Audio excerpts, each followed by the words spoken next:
Hey everyone, and welcome to episode 2 of the Experience Maker Show here on LinkedIn Live.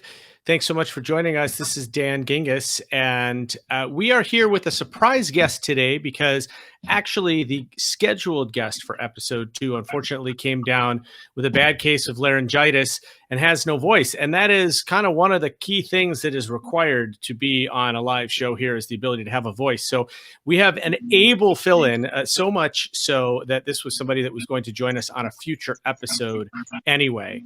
So this is a good friend of mine. I've known him for many, many years. Chef Heath Schecter is a private chef. He does parties and other events at people's homes, creates a remarkable experience for all of his clients, and also a published cookbook author, which we'll talk about in a little bit. So Chef Heath, welcome to the show, buddy. Hi, Dan. Very good to have you, and thanks for taking the time out. So tell us a little bit about you and your background and how you got to where you are. So I've been cooking pretty much all my life. What really got me into it was the fact that my mom was a horrible cook, and I wanted to figure out how I can do it a lot better. With that in mind, growing up in the 80s, I used to watch all the cooking shows that would be on Saturday afternoon on PBS. So Julia Child, Ian K. Cook, etc. And I always try to experiment from there. I had a good friend that in high school that we would cook together to impress the ladies. How'd that work out for you? Not too bad. Okay, good. And, I worked in restaurants pretty much from the time I could get my first job through high school, through college, and it just kind of went from there. That's awesome. Who were some of your favorites growing up? Well, for sure, Julia Child, but I really liked Justin Wilson. He was the Cajun gourmet, and it was a lot of fun. Just the way that he engaged people and his belly shook when he stirred stuff. That's awesome. Now, obviously, we've come quite a long way from those days. Today we've got, there was no such thing as a celebrity chef when we were growing up. And now, basically really. you can turn on all these channels 24/7 and see this stuff. So what do you make of all these competitions and this whole idea of a celebrity chef as we define it today? I think it's great that chefs are being recognized. However, you get a lot of people that go to culinary school and think that they're going to be like the next Bobby Flay or Emeril Lagasse or whatnot. And it's so few and far between that happens. You're not just going to become a celebrity overnight. These are people that have worked their whole life and, are great at what they do. As far as all the competitions and whatnot on TV, I think that I really enjoyed the cooking channels when they first came about in the 90s, and you could have like 24 hours of cooking channel. But back then it was actually like people like Emeril and Mario Batali and others where they actually taught you how to cook something. And it seems like at night nowadays, like when people are home for the evening and put on the cooking channels, it's always competitions. So you're not really learning much. You might learn about some ingredients, but you're not learning how to cook anything. Yeah, I found that too. I mean, some of these shows they're making stuff that is so out there that it's not very practical, but I guess that's not really what it's supposed to be anymore in this age of reality television. So let's get back to your reality. So obviously you are a chef that is really focused on the private party arena. Tell me about that, and tell me the types of things that you do for people in their homes. So I offer the experience I offer like a high-end restaurant experience, but in the comfort of your own home. So I will work with the customer and create a 5-course progressive dinner. So the menu is progressive. It starts off with, very small 1 to 2 bite. They call it an amuse-bouche, all the way through dessert. And what it does is it allows people and their guests to have that restaurant experience and have this great meal without the confines of time. Whereas in a restaurant, you go there, um, you wait for your table, and you have a waiter or waitress that is trying to rush you through so that they could turn that table in an hour, hour and a half, and because they need to make money off of it. Sure. This So, takes that away.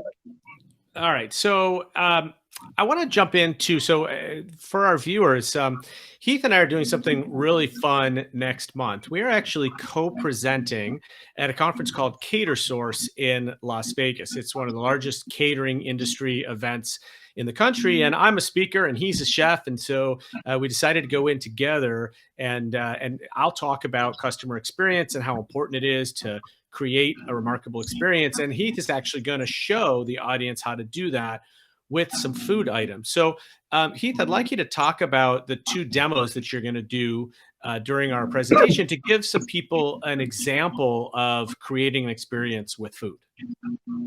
Sure. So our first one is going to be about a cocktail.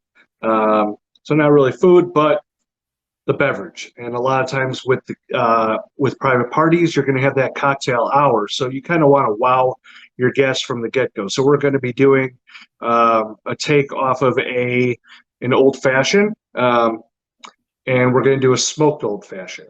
And typically with a regular old fashioned, you muddle your orange and your cherry and your sugar and your soda water, etc. Put in your whiskey and you're good to go. This is going to be a slightly different thing where we're taking those ingredients that go with the whiskey and putting it within the ice ball. So once you put that large ice ball in, you see the orange peel and you see the cherry. As you add the whiskey, it will start to melt the ball and create an old fashioned. On top of that, I have something called a smoking gun, which imparts smoke onto the drink. So you put a cloche over the glass, you turn on the smoking gun, it fills with smoke, and that smoke imparts into the beverage itself. All right, two questions. First of all, are you sure we're going to get this smoking gun past TSA at the airport? I'm a little bit worried about that. And I think we'll be okay.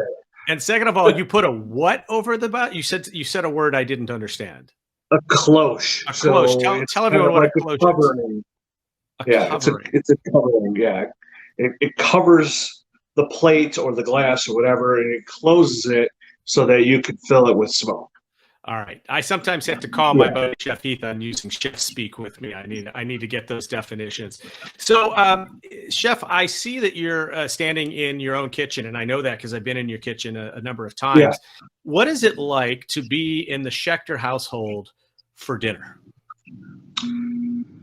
That's a good question, because people always, when they talk to my wife, they're like, oh, you're Heath's wife or your husband's a chef. You guys must eat fantastic all the time. Not always the case. I try to put out a good meal, but a lot of times my kids don't want to eat the fancy stuff. So I'll try and put something together that's quick, easy, that they'll like, kind of like taking sausage and peppers, where I'll do chicken sausage and peppers and onions and any other vegetable that I could find in my fridge, toss that with some oil and spices and vinegar, and just pop it on a sheet pan and cook it for about 45 minutes and give them a nice healthy dinner. But there was a little bit more effort put into it. But yet it's one pan, so it's easy and fast and still delicious. Simple, fast, yeah. Or we'll order pizza. Well, speaking of your children, Chef Heath's book is actually called "I'm a Chef and My Kids Want Buttered Noodles." And so here's a picture of the book. It is available on Amazon. I highly recommend it. It's got some amazing recipes in it. We're going to talk about one in particular. But first, Chef, give us an idea of how did you come up with the book and particularly the title? So I think writing a cookbook for me was like one of those bucket list items. And a friend of mine who did some of the photography for the book, Gary, was like, hey, I want to take some pictures of you, like chef photos. And he sent one and he posted it online. And another friend had taken some of the photos and kind of photoshopped it onto a book. And I was like, well, you know what? Maybe I'll write a book. I have a bunch of recipes. I'll do it. So that's what I did. I compiled a bunch of my recipes, double checked them, make sure they worked, photographed everything, and decided that I would self-publish a book. The title came about along the fact of, yeah, I'm a chef and I want to cook all this food, but at the time my kids wouldn't eat any of it. And especially my daughter always wanted buttered noodles. So that's kind of where the title came from. And also the picture on the front being a little frustrated, but holding up buttered noodles. Not typical buttered noodles. It's homemade pasta, it's brown butter, etc. So it's chefed up. And by the way, people, there is a recipe in the cookbook for buttered noodles in case you need one. But I want to talk about a particular recipe that really stuck out to me, and I know is one of your specialties. And you call it the hangover helper. And we're going to put a picture of it on the screen right now so that people can see. It looks absolutely amazing. Can you describe it to us? Yeah, so basically it is buttered brioche topped with a poached egg, a thick slab of bacon, and a Bloody Mary sauce. So it kind of hits all the key elements that you'd want after a long night of imbibing. The Bloody Mary sauce is indicative of having that Bloody Mary the next day, that little hair of the dog. And then you have that poached egg and the buttered toast to sop everything up. But the bacon itself is a house-cured, homemade smoked bacon, so it's nice and thick and fatty and unctuous and just really good stuff. Ooh, talk to me about thick and fatty and unctuous, Chef Heath. Oh, that gets me excited. It's a professional show. That's true. That's awesome. So one more time, I just want to make sure everybody saw the book is called I'm a Chef and My Kids Want Buttered Noodles. And there is a happy Chef Heath right there making his buttered noodles, even though he's got plenty of better things to make. So the book is available on Amazon. I have my own signed copy here, which I am which holds a special place in my cookbook collection. So, Chef, let's talk a little bit about some of the things that create an experience when you are putting food together. And I know you and I have talked about this offline quite a bit, but you have things like the visuals, you have the scent, you have, the plating and all this stuff. And how do you go about literally creating an experience? So ultimately, there's things that you want to make sure in every dish. There's a show on Netflix, and it was based off of a book, Salt, Fat, Acid, Heat, I think it is. I don't know, 4 elements. I'd have to look it up to really remember exactly what it is. But, you want a balance of flavors, and you want things to be harmonious, but also some things to stick out. So ultimately, creating a dish, your flavors need to be cohesive. They have to blend together. But then also you have to think about how it's going to be plated, because ultimately the first thing you do is you eat with your eyes. You see that plate, you eat with your eyes to see how it is, if it's visually appealing. I know that it's David Chang that has Ugly Delicious. But I think that's something more that like the chef can appreciate, just coming up with something that just doesn't look great but tastes phenomenal.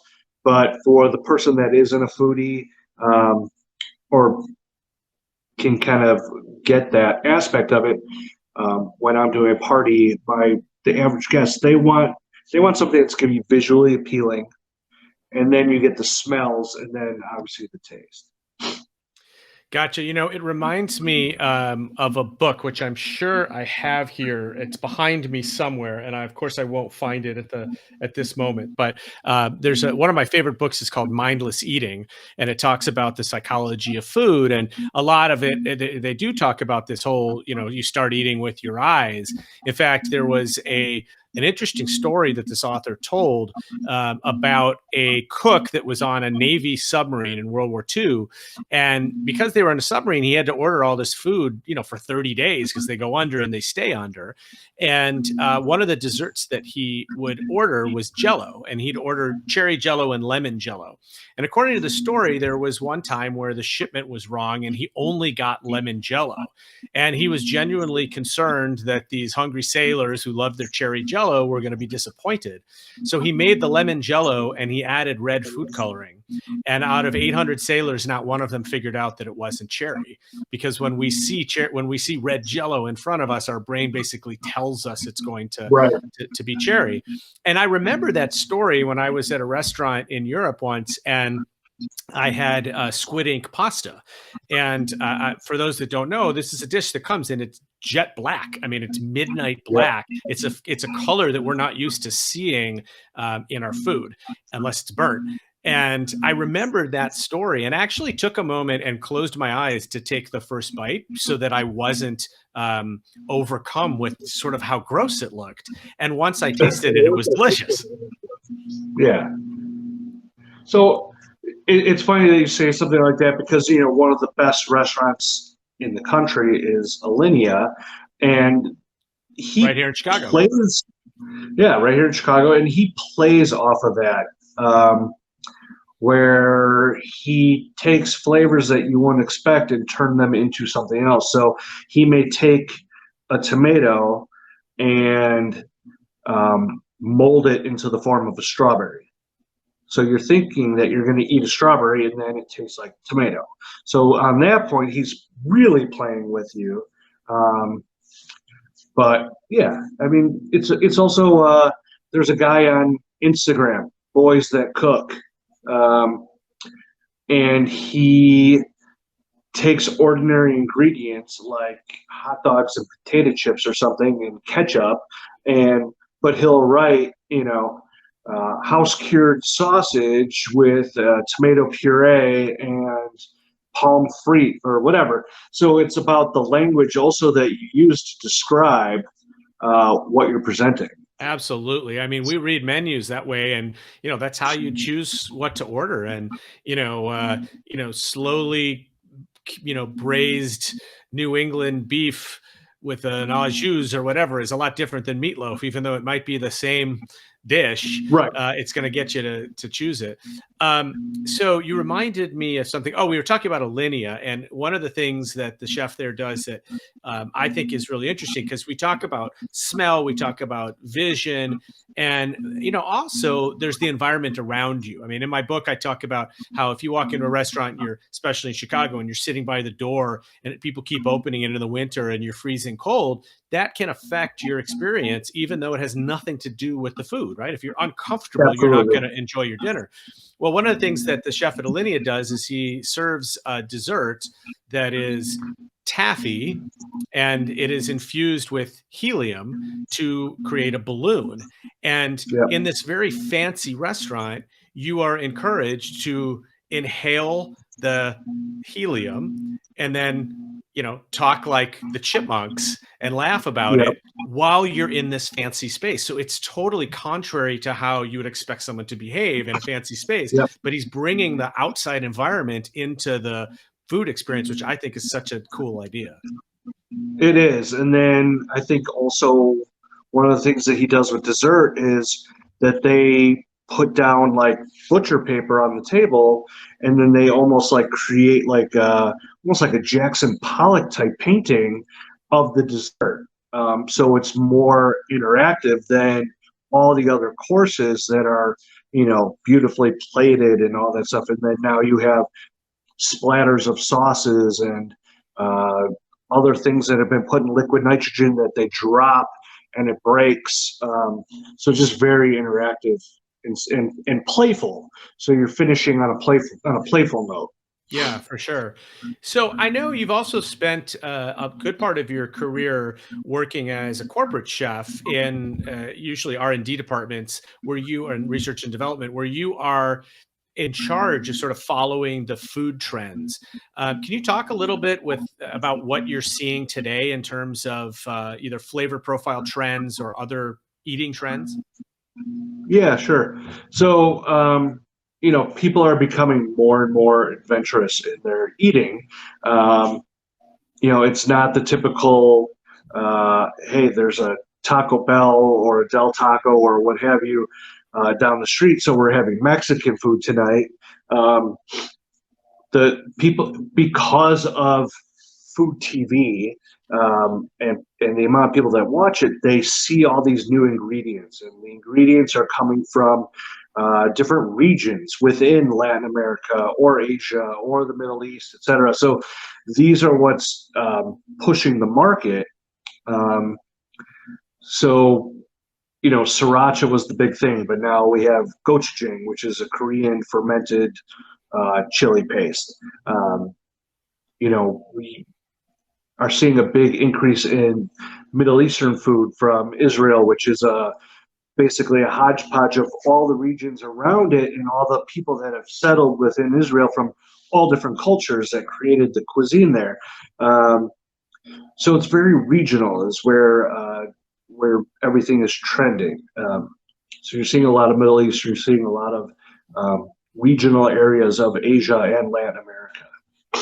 Now, I know you also did a really impressive presentation recently to a company that specializes in meatless products or this alternative meat. And you were able to take some things that, to be honest with you, coming out of the package look a little iffy, and you turned them into absolute masterpieces. Can you talk a little bit about your approach there, and also kind of how do you feel about this type of product? I'd feel a lot better if I would have gotten the job. However, um, you know, just like everything, people want to eat healthier. Um, they talk about the environment and animals and not eating a lot of meat and not killing animals for food, even though this is something that goes back, to the caveman days.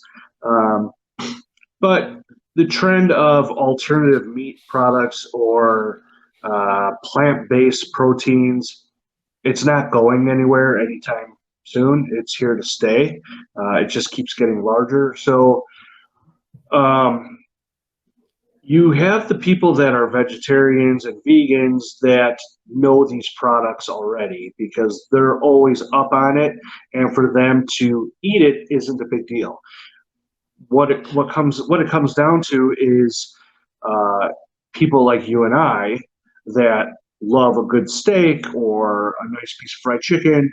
That how do we get people like us to try the plant-based food? So ultimately, what you have to do is you need to take that and put it into something that we would recognize. So like Impossible has done a great job with the Impossible Burger, and Beyond Meat with their burger, and everyone else that's coming out with stuff as a burger, because we all know what a burger is. So that's the one way to try it. Now KFC with their fake, well, the non-chicken nuggets.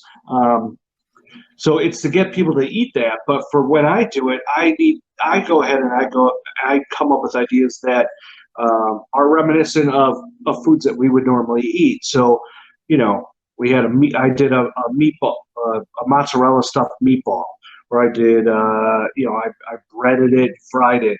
I made a barbecue sandwich that resembled like a pulled pork sandwich. So what it is that you're introducing the flavors into these plant-based proteins that we are accustomed to, so that you'll try it.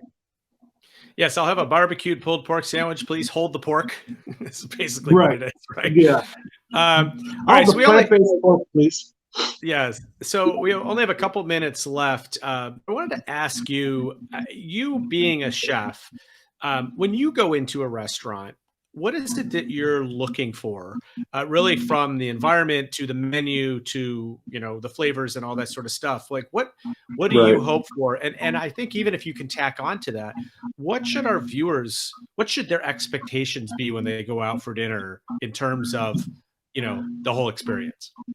Right. So your expectations have to follow the type of restaurant. If you're going into an Applebee's or a Olive Garden, if your expectations are high, you kind of need to rethink what you expect quality for these restaurants are. So, if I'm going into an Olive Garden, I don't really expect much. Just hopefully that there's some good taste there. But if I'm going out to like one of the new trending restaurants here in Chicago, where I know I'm going to drop a good amount of money, that experience starts from the moment you walk in the door.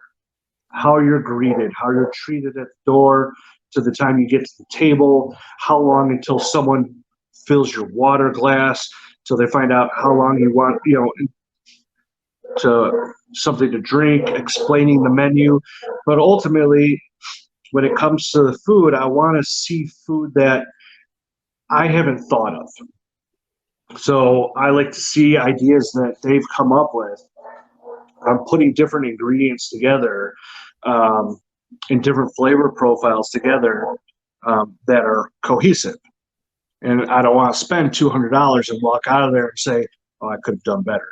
Or the worst is when you spend $200 and it's let's go order a pizza because we're still hungry. Correct. Yeah, and that's the nice thing about when I do a party is that my prices aren't cheap, and you're getting 5 courses, but you're definitely not hungry afterward. Yeah, you never leave hungry from a Chef Heath private event. So, No. Chef, last question. Tell the audience how they can get a hold of you or where they can find you online. Yeah, absolutely. So you can visit my website. It's chefheath.com. You can find me on Twitter at chef_Heath. Same with Instagram. Same handle right there. Hey Chef Heath on Facebook. And all those links for social media are actually on my website as well. So Fantastic. chefheath.com. And that's Heath, like one of my favorite candy bars, the Heath bar. Not Keith, Yep. not Hearth or Health or all the other misspellings of your name. So That's right. want to thank Chef Heath Schecter for being a guest on episode 2 of The Experience Maker, and let you know that this is going to be regularly scheduled every Thursday at 4 p.m. Eastern Time.